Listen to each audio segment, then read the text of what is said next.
میں آپ کو ایک واقعہ بتاتا ہوں نا.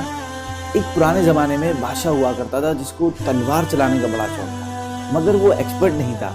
ایک دن یوں ہی وہ اپنے باغ میں پریکٹس کر رہا تھا کہ اچانک اس کے ہاتھ سے تلوار سلپ ہوئی اور اس کے ناک پہ جا لگی اور ناک کٹ کر وہ دور جا گری.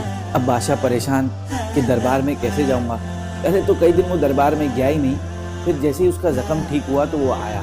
تخت پر بیٹھنے ہی لگا تھا کہ وزیر کی نظر اس کی کٹی ہوئی ناک پر پڑی. وزیر کی ہنسی چھوٹ گئی. بادشاہ کو بہت ذلت محسوس ہوئی اور اسے اتنا غصہ آیا تو اس نے حکم دیا کہ اس گستاخ وزیر کی بھی ناک اڑا دی جائے. ایسا ہی ہوا اور وزیر کی ناک بھی کاٹ دی گئی.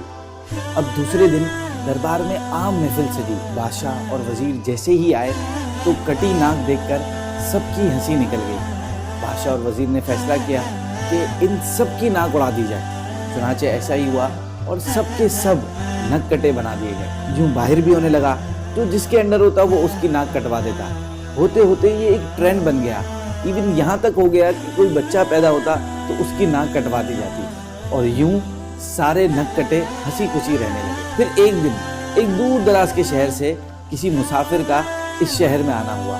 اب جیسے ہی وہ شہر میں آیا تو سارے لوگ اس کو دیکھ کر ہنسنے لگے. ایک دوسرے کو بولنے لگے کہ دیکھو دیکھو اس کو اتنا نہیں معلوم کہ ناک کاٹ دی جاتی ہے.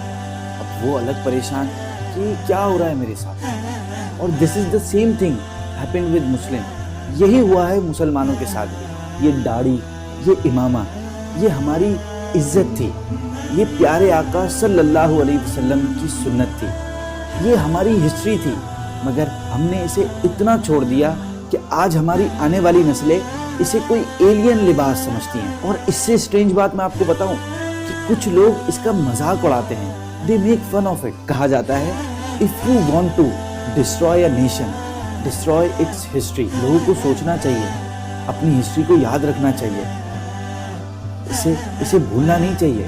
مجھے ایک شعر یاد آ رہا ہے کہ اپنے مرکز سے اگر دور نکل جاؤ گے خواب ہو جاؤ گے، افسانوں میں ڈھل جاؤ گے. اب تو چہروں کے خد و خال بھی پہلے سے نہیں، کس کو معلوم تھا تم اتنے بدل جاؤ گے.